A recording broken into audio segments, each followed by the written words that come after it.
अस्सलाम वालेकुम। Live with Adil Shahzeb के साथ मैं हूं आपका मेजबान। मकबूजा कश्मीर में हमले के बाद भारतीय मीडिया का पाकिस्तान मुखालिफ प्रोपेगंडे पर मबनी खेल एक बार फिर बेनकाब हो चुका है।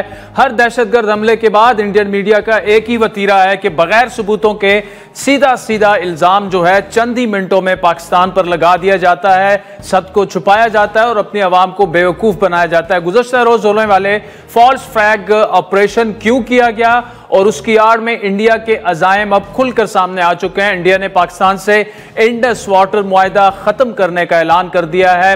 भारतीय वज़ारत ख़ारिजा के तर्जुमान के मुताबिक इंडिया ने तमाम पाकिस्तानियों के वीज़े भी मनसूख कर दिए और 48 घंटों में पाकिस्तानियों को भारत छोड़ने का हुक्म दे दिया है, जबकि वाघा बॉर्डर भी बंद करने का ऐलान कर दिया गया है। इसके अलावा यह भी बताया जा रहा है कि काफ़ी जो सख्त इक़दाम ऐसे लिए गए हैं जिसकी कोई तुक नहीं बनती, कोई सबूत अभी तक सामने नहीं लेके आए। गुज़श्ता रोज जो पहलगाम में स्याहों पर हमला हुआ, हिंदुस्तान टाइम्स के मुताबिक ये हमला 3 बजे हुआ और भारतीय खुफिया एजेंसी रॉ से जुड़े सोशल मीडिया अकाउंट्स ने 3:05 पर सीधा सीधा इल्जाम पाकिस्तान पर लगाना शुरू कर दिया।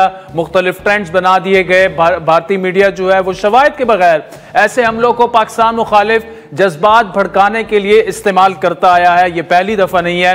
हकीकत में ये इल्जामात पहले से तैयार किए जा चुके होते हैं जिन्हें पाकिस्तान मुखालिफ प्रोपेगंडे के लिए इस्तेमाल किया जाता है। दहशतगर्दी का कोई मजहब नहीं और जो भी वहां पर हुआ पाकिस्तान ने खुलकर उसकी मजम्मत की है और हर जी शऊर शख्स जो है वो किसी किस्म की दहशतगर्दी की हिमायत नहीं कर सकता, मजम्मत ही करता है। लेकिन इंडिया इसे हमेशा मुसलमानों और पाकिस्तान से जोड़ता है। दिफाई माहिरीन के मुताबिक बैनुल-अक़वामी सतह पर हजीमत से बचने के लिए इंडियन मीडिया अपने झूठ को छुपाने के लिए एक नया झूठ सामने लाएगा। पहलगाम LOC से तकरीबन 400 किलोमीटर के फासले पर है और भारत ने कश्मीर में 8 लाख फौज जमा कर रखी है, यानी हर 7 कश्मीरियों के सर पर एक इंडियन फौजी जो है वो वहां पर मौजूद है और हर 100 मीटर, यानी अगर 8 लाख फौज हो और मकबूजा कश्मीर के रकबे को देखा जाए तो हर 100 मीटर के बाद एक इंडियन फौजी तैनात है। उसके बावजूद ये ऐसे हमले होना कैसे मुमकिन है? इसे इंटेलिजेंस फेलियर ही कहा जा सकता है और खुद कश्मीरी शहरी जो है मकबूजा कश्मीर में वो हुकूमत से यही सवालात कर रहे हैं। इंटेलिजेंस फेलियर है, सिक्योरिटी फेलियर है। यहाँ 7 लाख फौजी हैं जमा कश्मीर में, एक छोटा सा इलाका है, 7 लाख फौजी हैं, वो कहाँ है? यहां सवाल यह पैदा होता है कि ऐसे हमले हमेशा ऐसे वक्त में क्यों होता है जब कोई मगरबी या अमरीकी सियासी क़यादत जो है वो हिंदुस्तान का दौरा कर रही हो या हिंदुस्तान में कोई इंतखाबात हो रहे हो। क्या इंडिया ने माजी के फॉल्स फ्लैग ऑपरेशन से कुछ नहीं सीखा? हालिया दिनों में भी अमरीकी नायब सदर JD वेंस भारत के दौरे पर थे और खुद नरेंद्र मोदी जो थे वो सऊदी अरब में थे, MBS से मुलाकात कर रहे थे। तो ऐसा ड्रामा रचाना सिर्फ और सिर्फ जो है वो पाकिस्तान को बदनाम करने के लिए इंटरनेशनली। अब मकबूजा कश्मीर के सियासी जो मकाम है पहलगाम, उसमें होने वाला हमला भारत के फॉल्स फ्लैग ऑपरेशन का तसलसल है। मकबूजा कश्मीर में जारी जो हक खुदरादियत है, इंडिजिनस मूवमेंट है, वो और पाकिस्तान के खिलाफ एक मरबूत बयानिया तश्कील देने के लिए ऐसी चीजें की जाती हैं और जंगी जुनून में मुब्तला इंडिया की जानिब से पहलगाम फॉल्स फ्लैग ऑपरेशन के बाद खित्ते के अमन को तबाह करने की धमकियों पर पाकिस्तान के अवाम और मुसल्लह अफवाज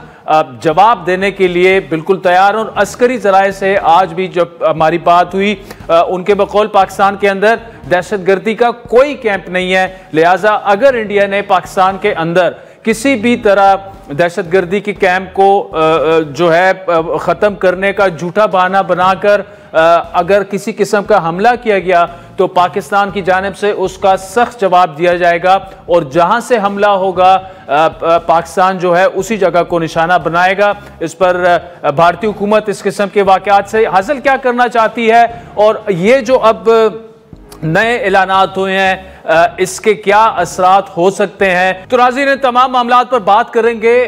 सीनियर सियासतदान, मारूफ मुसन्निफ और हमारे असातिज़ा में शामिल हैं सैयद मुशाहिद हुसैन साहब हमारे साथ मौजूद है। मुशाहिद हुसैन साहब, thank you so much for joining अस। पहलगाम में जो कुछ हुआ, अब जो इंडिया ने फैसले कर दिए हैं तो थोड़ी बहुत क्या कड़ियां हम मिला सकते हैं? यानी इंडस वाटर ट्रीटी को ख़त्म करना एक इंटरनेशनल एग्रीमेंट है। तो पहले तो ये इस पर बात करते हैं कि उन्होंने जो वीज़े ख़त्म कर दिए हैं, ये तो रेसिप्रोकल है, ये चीज़ें तो पाकिस्तान भी यहाँ से वही कुछ कर सकता है, सिफारती हमला है, एक दूसरे के वापस बुलवा लिए। लेकिन इंडस वाटर ट्रीटी पे आपका तजिया चाहिए होगा कि यकतरफा तौर पर क्या ख़त्म कर सकता है इसको इंडिया, और इम्प्लीकेशंस इसकी क्या हो सकती हैं? अस्सलाम वालेकुम आल साहब और आपके व्यूअर्स को बड़ा अस्सलाम वालेकुम। एक तो खैर हमने सबने पाकिस्तान ने, पूरे पाकिस्तानी कौम ने इसको मजम्मत की है जो वाक़या हुआ है अफसोसनाक पहलगाम का, और हमने कहा है कि ये बड़ा अफसोसनाक है और कंडमनेशन है, क्योंकि हम खुद दहशतगर्दी का शिकार हैं। लेकिन जो हिंदुस्तान का रद्द अमल आया है अब इंडस वाटर्स ट्रीटी के हवाले से, वो एक चीज़ वाज़े अक्कासी करता है हिंदुस्तान की नीयत की, हिंदुस्तान के इरादे की, कि ये प्री प्लान्ड है, ये स्टेज मैनेज्ड है, और वो एक प्रीटेक्स्ट के तौर पर इस्तेमाल किया है इन्होंने पहलगाम को। ये इनका नीयत इरादा पहले से था। आपको याद है उन्होंने मुतनाज़े भी बनाया है इस ट्रीटी को, धमकी भी कई दफ़ा मोदी ने खुद दी कि हम इसको ख़त्म कर देंगे। और एक चीज़ मैं वाज़े कर दूं कि नंबर 1, ये एक बैनुल अक़वामी कानून की खिलाफ वर्जी है। इंडस वाटर्स ट्रीटी एक मल्टीलैटरल ट्रीटी है पाकिस्तान और हिंदुस्तान के दरमियान 1960 में अंडर वर्ल्ड बैंक ऑस्पिसेस, जिसमें अमेरिका शामिल था। तो एक तो वो है। दूसरी बात है, इन्होंने एक सियासी प्रीटेक्स्ट इस्तेमाल किया है, सियासी बहाने के ऊपर किया है। हालांकि कोई पाकिस्तान की तरफ से कोई एक्शन नहीं हुआ इंडस वाटर्स ट्रीटी के हवाले से। तीसरी बात है, ये मुतनाज़ almost it is tantamount to aggression, water aggression, आबी जहारियत जिसे कहते हैं ना, ये उसके मुतनाफ़े है, क्योंकि ये इस किस्म की कार्रवाई करना is not acceptable at all. और ये international law, United Nations charter और जो इंडस वाटर्स ट्रीटी इटसेल्फ है उसकी खिलाफ वर्जी है। तो हमारा तो केस बहुत मजबूत है, क्योंकि हिंदुस्तान ने जो भी किया है वो झूठ की बुनियाद पर किया है, और हमारा केस मजबूत है। हमारे पास हकाइक भी हैं, दलाइल भी हैं, और हमें इसको इंटरनेशनली रेज करना पड़ेगा। कोर्ट के अलावा यूनाइटेड नेशन सिक्योरिटी काउंसिल के अल्लाह ताला के फजल से हम मेंबर्स भी हैं, इसके मेंबर हैं, और यूएन सिक्योरिटी काउंसिल जाएं, सेक्रेटरी जनरल से बात करें, एंटोनियो गुटेरेस से, और जो P5 के मेंबर्स हैं US, China, Russia, France, Britain, इनके लीडरशिप से भी हमारी लीडरशिप का रब्ता होना चाहिए कि जनाब ये जो एस्केलेशन हिंदुस्तान कर रहा है, ये पानी को हथियार के तौर पर इस्तेमाल कर रहा है to try to bully and browbeat Pakistan, which is not acceptable. और आपने ज़बरदस्त टर्मिनोलॉजी सर इस्तेमाल की है, आबी जारियत है। मुशाहिद साहब, ये फैसले नरेंद्र मोदी ने कौमी सलामती कमेटी के इजलास में किए, और पाकिस्तान की कौमी सलामती कमेटी का हंगामी इजलास भी कल बुला लिया गया है। क्या अब वे फॉरवर्ड पाकिस्तान के लिए क्या है? एक तो इंडस वाटर ट्रीटी पे आपने कहा कि हमें सिक्योरिटी काउंसिल में जाना चाहिए, यूएन में इस मसले को उठाना चाहिए, इंटरनेशनली रेज करना चाहिए। बाकी क्या किया जाए? इसके अलावा क्या सजेस्ट करेंगे आप? इसके अलावा मेरी सजेशन होगी कि हम फॉरेन फैक्ट शीट इशू कर दें कि इंडिया का जो पैटर्न है फॉल्स फ्लैग ऑपरेशंस का, खास तौर पे ऑक्यूपाइड कश्मीर के हवाले से, कि वो 1995 से शुरू करें। अल फरान का जो वाकया हुआ था, हिंदुस्तान ने वेस्टर्न टूरिस्ट मारे, आपको याद है। उसके बाद किताब भी एक आई थी वेस्टर्न ऑथर्स की, द मेडो, जो एड्रियन लेवी और वो मिस कैथी स्कॉट ने लिखी थी, उसमें एक्सपोज किया था, फॉल्स फ्लैग था।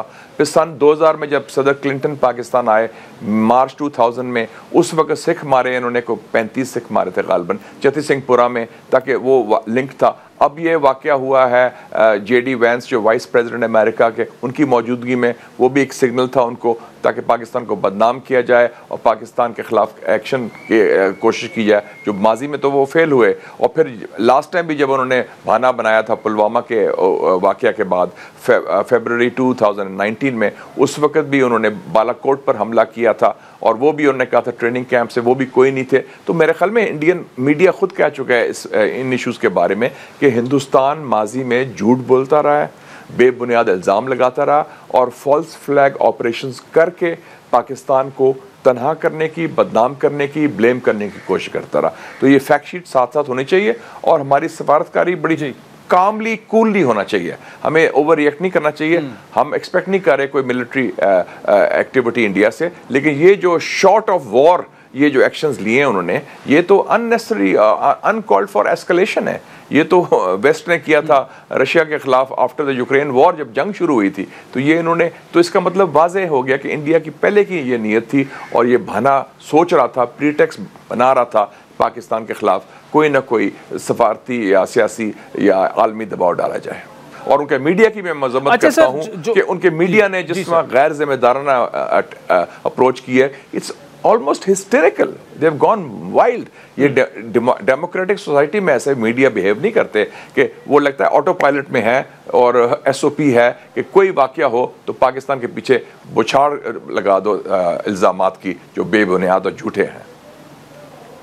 और सर ये भी एक चीज देखिए 3 बजे हमला होता है, 3:05 पर सीधा इल्जाम जो है वो पाकिस्तान पर लगा दिया जाता है। दूसरा जी मुशाहिद साहब, दूसरा ये बताएगा कि वो तो चले, ये जो वीज़े मनसूख कर दिए गए हैं, उन्होंने अपने डिफेंस अताशी सारे बुला दिए हैं, पाकिस्तान के जो वहाँ पर सिफारत का अमला है वो 30 तक महदूद कर दिए हैं। पाकिस्तान को रेसिप्रोकली कितना मेजर्ड रिस्पांस देना चाहिए इस मामले में? क्या यहाँ से भी सारे वीज़े मनसूख कर दिए जाएं और सब कुछ ख़त्म कर दिया जाए जिस तरह उन्होंने किया? मेरा नहीं ख्याल कि टिट फॉर टैट करना चाहिए। वैसे भी पाकिस्तान और हिंदुस्तान के सरकारी ताल्लुकात तो बहुत महदूद हो गए। वो आपसे क्रिकेट मैच खेलने को तैयार नहीं, वो आपको हर जगह तनहा करने को चाहते हैं। आपने खुद डोसिए छापा है, फॉरेन ऑफिस ने 2 डोसिए छापे हैं, Indian state terrorism against Pakistan. Guardian की स्टोरी आई है, वॉशिंगटन पोस्ट की स्टोरी आई है कि पिछले 4 सालों में 20 दफ़ा रॉ ने पाकिस्तान के खिलाफ क्रॉस बॉर्डर टेररिज्म किया है, इधर आके बंदे मारे हैं। जो काम उन्होंने कनाडा में किया वो सिखों को मारा, जो काम अमेरिका में कोशिश की और पकड़े भी गए। तो वो बाकी चीज़ों एक्टिविटीज़ को हम इतना सीरियसली न लें। हमारे ताल्लुकात इस वक्त तो हिंदुस्तान से ना होने के बराबर हैं, उनको हम हैंडल कर लेंगे और हमें मेरे ख्याल में टिट फॉर टैट करने की ज़रूरत नहीं। लेकिन ये जो इंडस वाटर्स ट्रीटी है ये एक कोर इशू है, और क्योंकि इसका ताल्लुक एक इंटरनेशनल ट्रीटी से है, पानी से है, और ये आबी जहारियत जो है, this is tantamount to water aggression.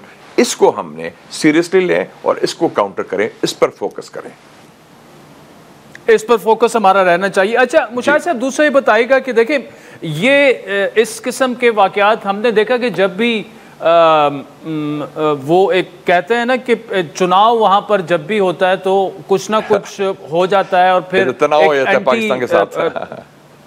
जी ये जो इंडियन पॉलिटिक्स हमने चेंज होती देखी है 10-15 सालों में। एक ज़माने में देखिए कांग्रेस और मतलब लेफ्ट की जो लोग थे, और ये हिंदुत्व का इस तरह से आगे आना, क्या ऐसे वाकयात जो हैं ये मजीद मजबूत करेंगे हिंदुत्व की पॉलिटिक्स को और बीजेपी को, आपके ख्याल में? मेरे ख्याल में नहीं।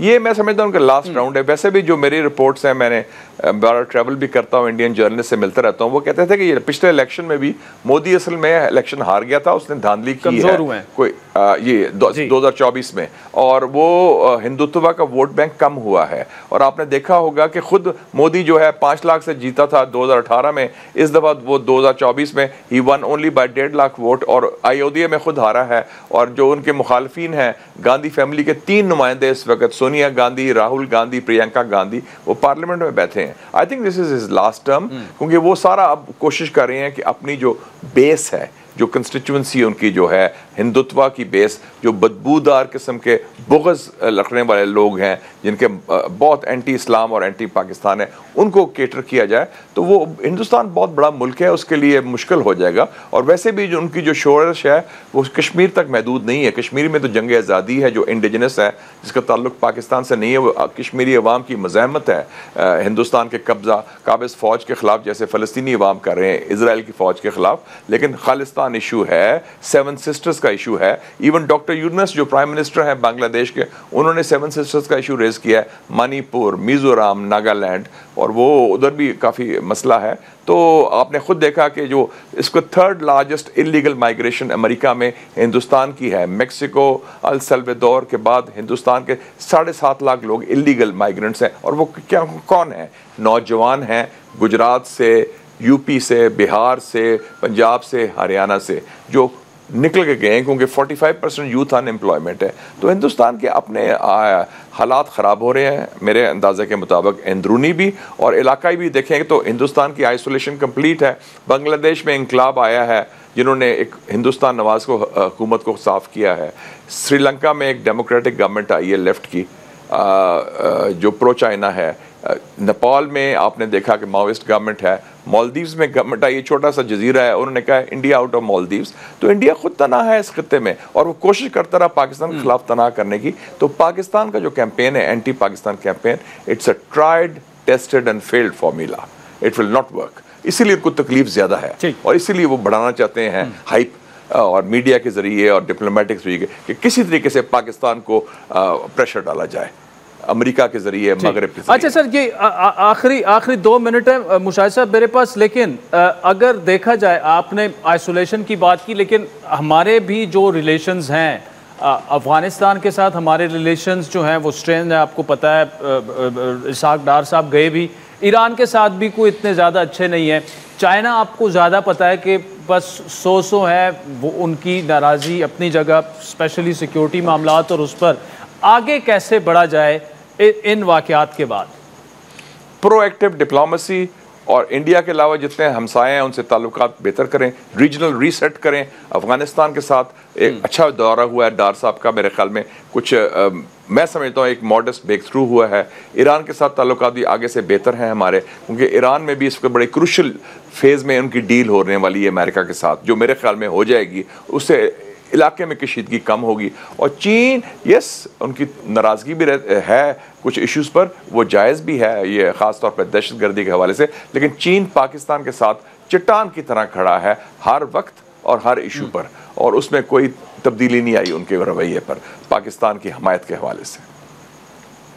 मुशाहिद हुसैन सैयद साहब, thank you so much for joining अस। नाज़रीन, आपने मुशाहिद साहब का तज़किया सुना, उनकी एक एक लाइन जो है वो हमारे लिए, उससे हम सीखते भी हैं। वक्त तो चाहता है एक ब्रेक का नाज़रीन, फिर कुछ और मामलात पर बात करेंगे। वेलकम बैक नाज़रीन। ब्रेक से पहले जो रिसेंट डेवलपमेंट्स हुई, इंडिया ने बिल्कुल वन साइडेड जो किया और पहलगाम में जो कुछ हुआ, अब डॉट्स कनेक्ट किए जा सकते हैं कि ये फॉल्स फ्लैग ऑपरेशन जो है ये किस नीयत से इंडिया ने किया था। मुशाहिद हुसैन सैयद साहब की तफसीली गुफ्तगू आपने सुनी प्रोग्राम में। अब आगे बढ़ते हैं। गुज़श्ता साल पाकिस्तान में गंदम की बम्पर क्रॉप हुई, उसके बावजूद किसान शदीद परेशान रहे, क्योंकि हुकूमत ने गंदम का सरकारी नर्ख तो मुकर्रर किया, लेकिन ख़ुद किसान से गंदम खरीदने से इनकार कर दिया, जिसके बाद किसान सरापा एहतजाज रहे। लेकिन हुकूमत अपने फैसले पर बज़िद रही और किसान अपनी गंदम औने पौने दानों बेचने पर मजबूर हुए। हुकूमत की नाकिस हिकमत अमली पर शदीद तनकीद भी हुई, जिसके बाद ये उम्मीद की जा रही थी कि इस साल गंदम के हवाले से हुकूमत की हिकमत अमली वो अच्छी होगी।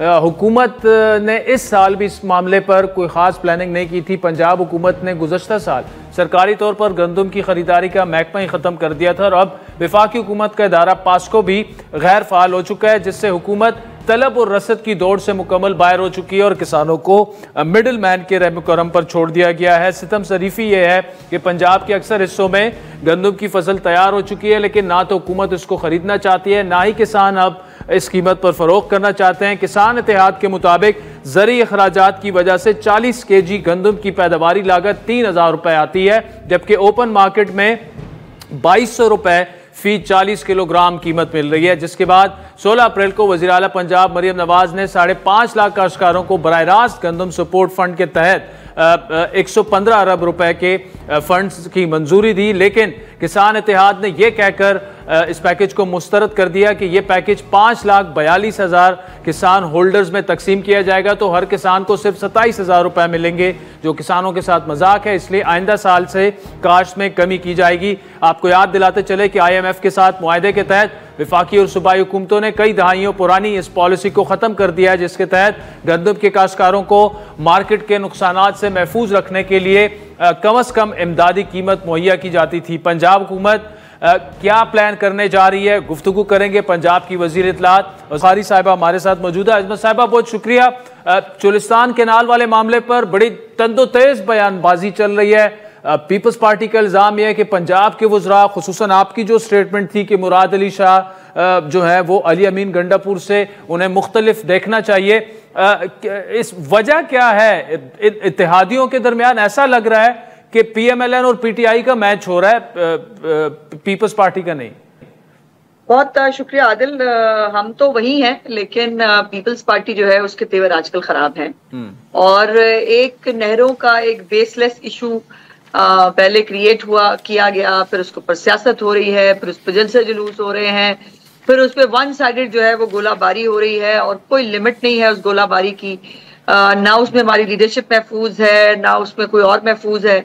और मैंने जो है वो मुराद अली शाह को भी तब जवाब दिया जब उन्होंने पंजाब के किसानों की बात की। मैंने बिलावल भुट्टो साहब की भी तमाम वो तल्ख बातें जो उन्होंने 2 घंटे लंबी तकरीर पहले भी कुछ दिन पहले एक जलसा किया था उसमें, उसके बाद जो है वो उन्होंने फिर की और उसके में वो भी पंजाब के किसानों पे आ गए, पंजाब के ऊपर आ गए। तो मैंने तो सिर्फ मालूमात में इजाफा करने के लिए, उनकी जो है मालूमात को दुरुस्त करने के लिए जो है वो चंद सवालात पूछे कि आपको जो किसान याद आ रहे हैं पंजाब के, आपको सिंध के हारी याद क्यों नहीं आते? क्या जो आप हमारे ऊपर तनकीद कर रहे हैं कि इमदादी कीमत ने दी या उनसे गंदम जो है वो हमने नहीं खरीदी तो फिर आपने खरीद ली है? तो मैंने तो, लेकिन ये है कि वो वही धमकियां, वही बातें। और मजे की बात यह है कि 100 तर्जुमान प्लस 7-15 कैबिनेट मेंबर्स, साथ में चीफ मिनिस्टर और साथ में पार्टी लीडरशिप, वो सब जो है वन साइडेड एक गोलाबारी कर रहे हैं।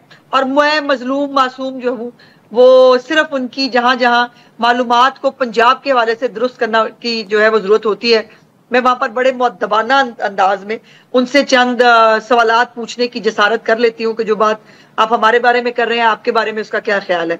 वो भी उनको ग्रां गुजरती है तो मैं क्या कर सकती हूँ। आज बताइएगा किसानों वाला जो मामला है, गुज़श्ता साल आपकी गवर्नमेंट थी, गंदम की बम्पर क्रॉप हुई लेकिन किसान कीमत से नाखुश थे और इस साल तवक्को थी कि हुकूमत कोई मुनासिब प्लानिंग करेगी। गंदम का जो जखीरा है 2900 रुपए फी मन मुकर्रर, लेकिन किसान की इससे ज्यादा लागत आई है। वो समझते हैं ये पॉलिसी दुरुस्त नहीं है और उनके साथ अच्छा सलूक नहीं हो रहा। नहीं आदिल, ये भी एक मिसकंसेप्शन है जो किसानों के नाम के ऊपर जो है वो सीजन वाइज हमारे मुल्क में जो है मसीहा निकलते हैं। कोई मसीहा जो है वो सीजन वाइज किसान के लिए निकलते हैं, कोई डॉक्टरों के लिए निकलते हैं, कुछ तजावजात के जो है वो हक में निकल आते हैं। तो हमारे में सीजन होते हैं मसीहाओं के। और ये जो बड़े बड़े जो लीडराने कराम है, ये वो है जो प्रेस कॉन्फ्रेंस के जरिए जो है वो एक इंप्रेशन क्रिएट करते हैं। मेरी गुजारिश इसमें यह है कि हमने पूरी प्लानिंग की है इस, और पूरे मेरा चैलेंज है कि पूरे पाकिस्तान के अंदर, चूंकि ये IMF के साथ ये हमारी एक अंडरस्टैंडिंग है, पूरी दुनिया में भी यही होता है कि कहीं पर हुकूमतें जो है वो फूड सिक्योरिटी के नाम के ऊपर इतने इतने बड़े जखीरे इकट्ठे नहीं करती हैं और फिर वो जखीरों में करप्शन की एक अलग दास्तानें होती हैं। और पिछले साल ही जो पंजाब गवर्नमेंट है सबसे पहले उसने इससे बाहर निकल गई थी, लेकिन इस दफा जो है वो उसको पूरी प्लानिंग हमने उसके ऊपर जो है ताकि किसान का नुकसान ना हो। एक तो लागत में कमी आई है किसान के, ये एक फैक्चुअल पोजीशन है जिसको गलत तौर पे बयान किया जा रहा है। इस दफा पेस्टिसाइड हो, बीज हो या खाद हो, तीनों की कीमत में जो है वो पंजाब में कमी थी। तो ये एक तो ये फिनोमेना है। दूसरी बात यह है कि एक 110 अरब रुपए का एक पूरा पैकेज चीफ मिनिस्टर साहिबा ने अनाउंस किया है जिसके अंदर फ्लावर मिल्स जो है, आज कैबिनेट ने भी उसकी अप्रूवल दी है, फ्लावर मिल्स जो है उनको ये उनको बाइंड किया गया है कि वो 25% जो है अपनी कैपेसिटी वाली जो है वो जखीरा रखेंगे गंदम का, वो गंदम खरीदेंगे ताकि गंदम की कीमत जो है वो ऊपर जाए। वफाकी हुकूमत को हमने खत लिखा है कि वो जो गंदम और उससे जो रिलेटेड चीजें हैं उनको जो है वो बाहर भिजवाने के लिए जो है वो इकदाम करे। प्लस हमने जो 5000 पर एकड़ हर काश्तकार को जो है वो पैसे भी दिए जा रहे हैं कि उनका कहीं ना कहीं हैंड होल्डिंग हो। उसके साथ साथ हर जिले के अंदर सबसे ज्यादा गंदम जो है वो पैदा करने वाले को जो है वो 10 लाख, दूसरे नंबर वाले को 8 लाख और तीसरे नंबर वाले को 5 लाख रुपए जो है वो इनाम के तौर पे दिए जा रहे हैं। 1000 ट्रैक्टर जो है वो गंदम पैदावार जिन्होंने सबसे ज्यादा की है उनको 1000 ट्रैक्टर अभी तक दिया जा चुका है। इसके साथ साथ किसान कार्ड के ऊपर 50 अरब रुपए किसानों को दिए जा चुके हैं। 9800 जो है वो ट्रैक्टर्स बांटे जा चुके हैं, सुपर सीडर्स बांटे जा चुके हैं। तो ये ऐसा नहीं है कि हमने बाकी सूबों की तरह अपने किसान को लावारिस और बेहाल नहीं छोड़ा, लेकिन हमारे यहाँ किसान होते हैं, बाकी सूबों में जो है वो पता नहीं मजारा समझते हैं लोग, उनको क्या समझते हैं। हमारे किसान जो है वो हमारा सिर का ताज है और हम उनको कभी एक चीफ मिनिस्टर के लिए बड़ा तफसीली आपने जवाब दिया। लेकिन किसान इत्तेहाद ने पंजाब हुकूमत की जिस पैकेज की आपने बात की 110 अरब रुपए उसे मुस्तरद कर दिया है। उनका यह कहना है कि 5,42,000 किसान कार्ड होल्डर्स हैं और रकम ये आप तकसीम करें तो हर किसान को सिर्फ 27,000 रुपए मिलेंगे। ये किसानों के साथ मजाक से कम नहीं है इतने पैसे। देखिए, मैंने जैसे गुजारिश की है, किसान इत्तेहाद के जो लीडरान हैं उनको ज़ाहिर है सियासत करनी है। किसान इत्तेहाद प्लेटफॉर्म उनका सियासत करने के लिए है और वो वही कर रहे हैं। वो जो है उनके लिए 27,000 रुपया 25,000 रुपया कोई मायने नहीं रखता होगा, लेकिन जो गरीब किसान है जिसकी कीमत को बेहतर करने के लिए पंजाब हुकूमत इकदाम कर रही है, उनके लिए यकीनन बड़ी बात है। उसके साथ साथ जो क्रेडिट लाइन है, 100 अरब रुपए से बैंक ऑफ पंजाब के जरिए क्रेडिट लाइन शुरू की है किसानों के लिए कि उनको तकलीफ ना हो। फिर एक नया वेयर हाउस सिस्टम जो है वो पंजाब ने हमने इंट्रोड्यूस कराया, जिसमें अपनी क्रॉप जो है वो 70% उसी वक्त एट द स्पॉट उनको जो है वो अदायगी हो जाएगी। 30% जो है वो उसको रखवा कर जो है वो पैसे जाहिर है वो ले लेंगे और वो उनके जरिए जमानत के तौर पर उनके पास होगी, जिसको वो बाद में जो है वापस भी ले सकते हैं। तो ये बहुत सारे वो इनिशिएटिव्स हैं जो कहीं पंजाब पाकिस्तान में नहीं हुए। मेरा सवाल यह है कि कहीं भी गंदम की खरीदारी कोई सूबा नहीं कर रहा, कहीं पर भी किसी की इमदादी कीमत जो है वो अनाउंस नहीं कर रहे, लेकिन जो है वो सिर्फ सियासत और सिर्फ तनकीद, जहां पंजाब 115 अरब रुपए ऑलरेडी जो है वो दे भी रहा है, लेकिन सियासत और तनकीद सिर्फ पंजाब पे है, तो वो फिर आप समझ सकते हैं कि पंजाब में चीफ मिनिस्टर साहबा से और उनकी जो कारकर्दगी है उससे लोग खाइफ हैं। तो ये कठपुतलियां जो है ये आ जाती हैं सियासत करने के लिए। देखिए, इसकी जानिब से पंजाब पर तनकीद की गई, पंजाब ने जवाब दिए, लेकिन जिनके लिए आप इकदाम कर रहे हैं, अगर वो किसान इत्तेहाद कौंसिल ही अगर उससे मुतमईन नहीं है और वो कह रहे हैं कि अब हुकूमत के पास वक्त खत्म है, हम गंदम की काश्त में आइंदा साल कमी गिरेंगे, अगर ऐसा हुआ तो नुकसान पाकिस्तान का होगा। ज़राअत पाकिस्तान के GDP का 23% है। ये पिछले साल भी कहा था इसी किसान इत्तेहाद के इन्हीं लीडरों ने जी, और लेकिन इस दफा भी रिकॉर्ड पैदावार हुई है गंदम की भी। मेरा सवाल ये है कि आदिल, अगर काश्तकार जो है वो बोएगा नहीं तो वो क्या खाएगा? ये बाय द वे सारी गंदम जो है वो बिकने के लिए नहीं आती है बाजार में, ये पूरे साल का एक स्टॉक अपने लिए भी होता है किसान के। तो वो गंदम जो है वो बोएगा नहीं तो क्या होगा? फिर वो मतलब अपनी जमीन रख छोड़ेगा, वो कुछ भी नहीं बोएगा? ये मुमकिन नहीं है ना, ऐसा होता नहीं है। और जैसे मैंने कहा कि ये जो लीडराने कराम है ये किसानों के शोल्डर के ऊपर सियासत कर रहे हैं, तो ज़ाहिर है उनको सियासत करने के लिए बड़ी बड़ी बातें, बड़ी बड़ी चीजें, मतलब बड़े बड़े नारे उनको लगाने हैं, वो लगा रहे हैं। लेकिन हम जो है वो फिर भी जो चीफ मिनिस्टर साहिबा है वो किसान के लिए, उनके दिन का आगाज जो है वो किसानों की और खासतौर पे गंदम की जो है वो प्राइस के हवाले से वो कंसर्न होती है कि इस प्राइस को जो है रीजनेबल हद तक बढ़ना चाहिए, इसीलिए फ्लोर मिल्स को जो है वो पाबंद किया गया है। इसी तरह निजी जो शोबा है उसको इनकरेज किया जा रहा है, पूरी जो नकलो हमल है उसको आज़ादी दे दी गई है, कहीं से भी जो है वो गंदम खरीद कर जो है कोई भी सूबा जो है वो उसको लेके जा सकता है। तो ये तमाम वो इनिशिएटिव्स इसीलिए हैं कि इनको अच्छी प्राइस मिले और किसान का नुकसान ना हो। चलिए Bukhari sahab, thank you so much for joining us. Sazeen, वक्त चाहता है एक ब्रेक का, जिसके बाद पीपल्स पार्टी की मरकजी रहनुमा शाजिया अता मरी हमें ज्वाइन करेंगी और तहरीक इंसाफ के रहनुमा फैसल एडवोकेट भी हमें ज्वाइन करेंगे।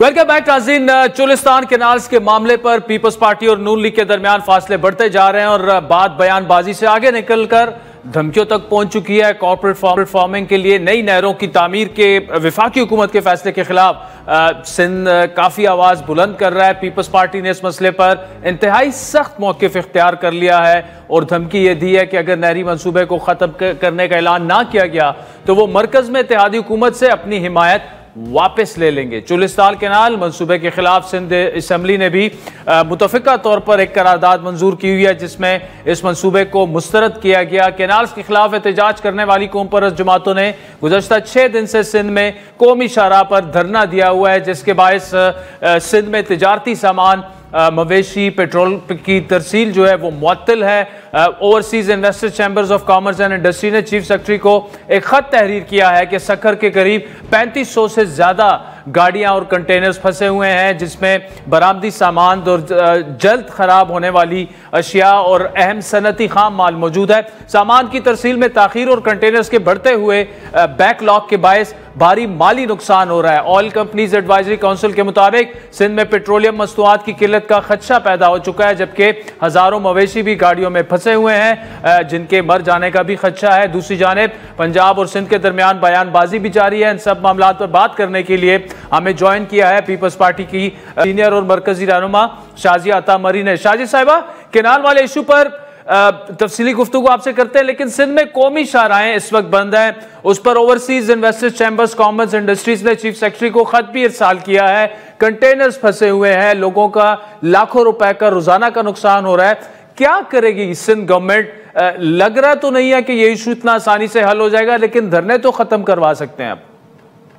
जी बहुत शुक्रिया शाहजेब, आपने प्रोग्राम में शामिल किया और आपने बहुत ही अहम बात की है और हम भी यही बात कर रहे हैं। मैंने कल परसों भी एक शो में ये बात की थी कि देखें, एहतजाज हमारा हक है और जिस इशू पर एहतजाज हो रहा है वो बड़ा जेन्युइन इशू है, उसका बहुत मेरिट बनता है कि इस पर बात की जाए, इस पर एहतजाज किया जाए। और यही फर्क होता है एक मैच्योर थिंकिंग में कि एहतजाज के दायरे क्या हो, कानून का भी एहतराम हो, आइन का भी एहतराम हो और इस बात का खास एहतराम किया जाए कि हमारे एहतजाज से जो आम आवाम है उसे तकलीफ ना पहुंचे। एहतजाज करने वालों का ये हक है कि वो एहतजाज करें, क्योंकि मैंने जैसे पहले कहा कि ये बहुत ही जेन्युइन इशू है जिस पर एहतजाज हो रहा है। पाकिस्तान पीपल्स पार्टी भी इसे जिंदगी और मौत का इशू समझती है। पानी बहुत अहम इशू है।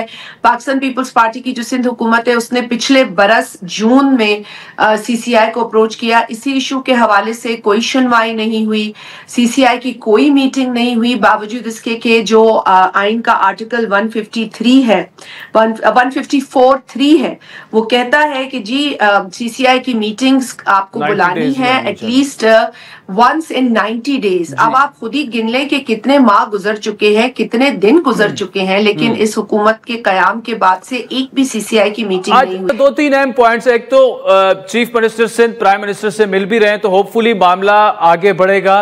इस वक्त जो गवर्नमेंट का स्टांस है वो ये कह रहे हैं कि पीपल्स पार्टी के जो भी इतराजात हैं हम आपस में बैठकर उस पर बात करते हैं। अगर तो हमें कन्विंस कर लिया जाता है तो कैनाल्स नहीं बनेंगे, लेकिन हो सकता है कि हम उन्हें कन्विंस कर लें और पंजाब का हक है, पंजाब अपने पानी से अगर कैनाल बनाता है तो बना दे। लेकिन मामला उसके बाद सीसीआई में जाएगा, काउंसिल ऑफ कॉमन इंटरेस्ट में। तो उनकी दलील यह है कि काउंसिल ऑफ कॉमन इंटरेस्ट में सिर्फ मंजूरी होगी, बहस नहीं होगी और पहले ही इख्तिलाफात को खत्म कर लिया जाएगा। देखिए बात यह है ना कि जब ये कहते हैं ना हम इख्तिलाफात को खत्म कर लेंगे, तो ऐसा लगता है कि कोई गुंजाइश है जी। लेकिन इस वक्त जो टेक्निकल ग्राउंड है, जो आपका पिछला पास्ट 30 वर्षों का रिकॉर्ड है, जो इस वक्त आपके पास डेटा अवेलेबल है, जो पिछली हमारी तारीख रही है पानी के इश्यूज पर, कोई गुंजाइश नहीं है कि इस तरह की नहरें निकाली जाए दरियाए सिंध से।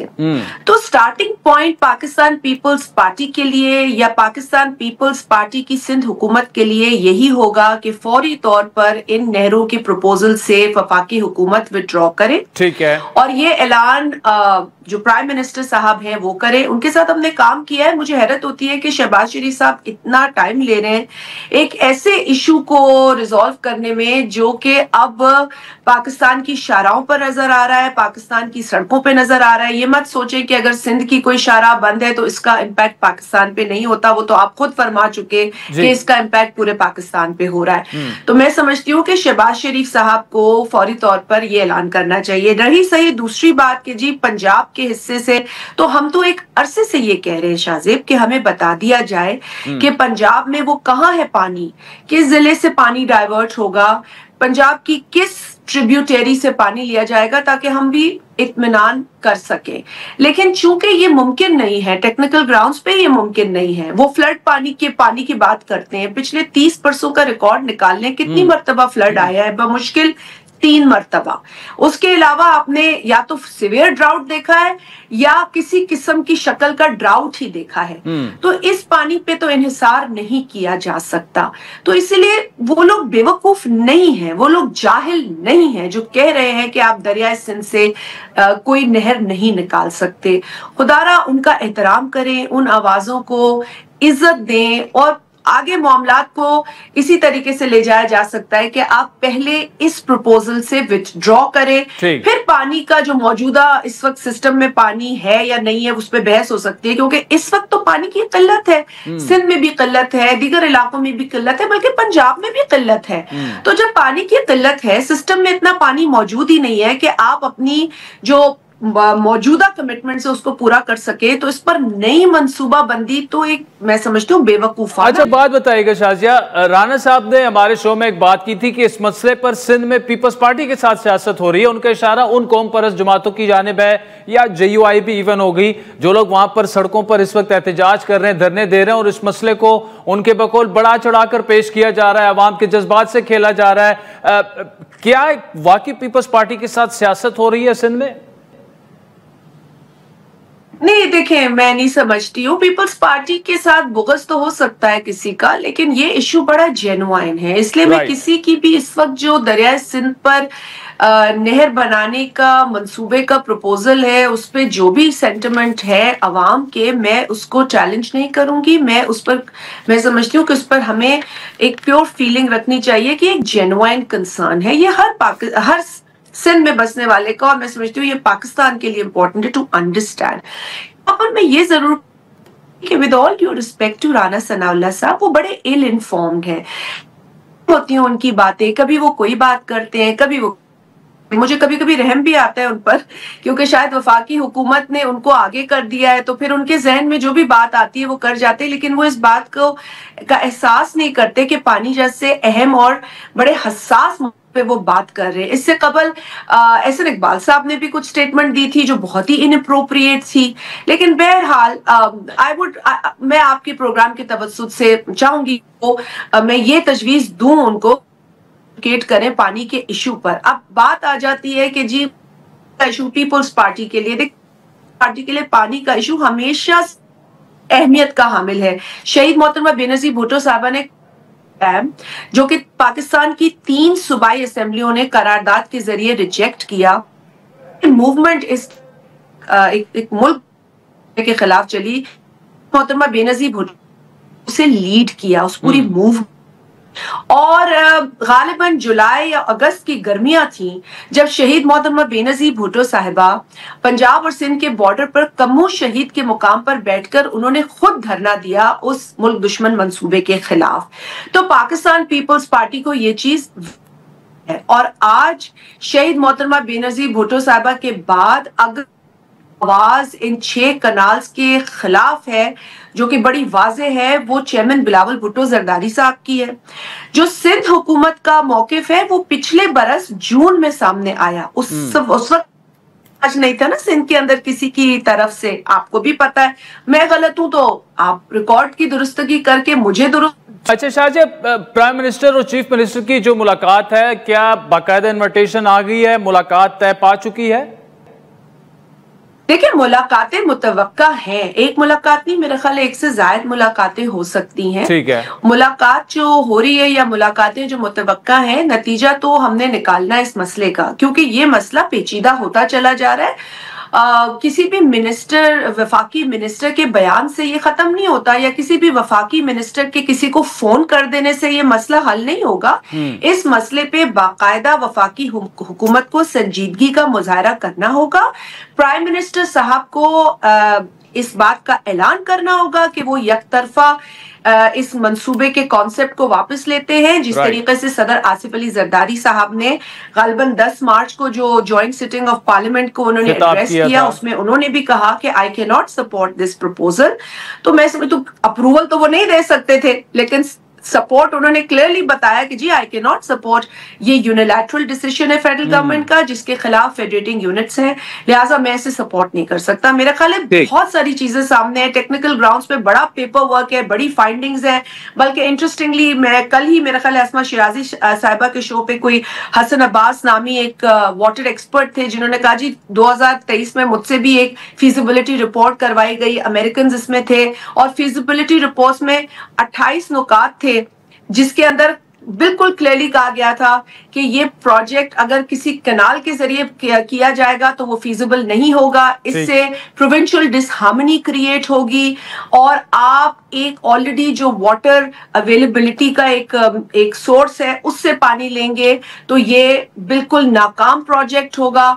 जिस तरीके से इंडिया के अंदर जो राजस्थान का एक प्रोजेक्ट है वो नाकाम हुआ, लिहाजा इसमें आपको मॉडर्न टेक्नोलॉजी का इस्तेमाल करना होगा और नहरों की तरफ या दरिया से पानी निकालने के कोई भी अगर सोच होगी या प्रपोजल होगा तो वो इस ग्रीन इनिशिएटिव को नाकाम करेगा। तो मैं इससे ज्यादा माहिर भी बात कर रहे हैं हम, चले आप हमें तो पॉलिटिकल कह देते हैं, लेकिन टेक्निकल ग्राउंड पे इस इशू को बात करें। Technical grounds do not favour ये जो 6 कनाल्स की बात हो रही है। इसीलिए अगर आप चाहते हैं पाकिस्तान के सूबों के अंदर लोग जो है ना वो क्या कहते हैं कि उनको रिलीफ मिले, इस वक्त तो बड़ी बेचैनी है ना शाहजेब, तो ये रिलीफ जो है वो फौरी तौर पर फेडरल गवर्नमेंट इस अनाउंसमेंट से दे सकती है। अब ये उनके हाथ में है, the ball is in their court, there is no way people are going to step back. They want to hear prime minister of Pakistan saying कि उन्होंने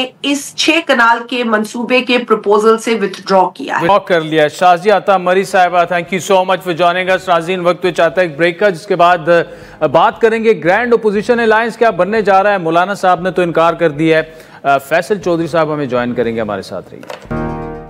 वेलकम बैक नाज़रीन। ओपोजिशन की जमातों की एक ग्रैंड अलायंस की सूरत में हुकूमत मुखालिफ तहरीक शुरू होने से पहले ही तकरीबन खत्म हो चुकी है। JUI के सरबराह मौलाना फजल रहमान ने आज वाज़ेह तौर पर ऐलान किया कि वो ओपोजिशन के किसी इत्तेहाद का हिस्सा नहीं बनेंगे।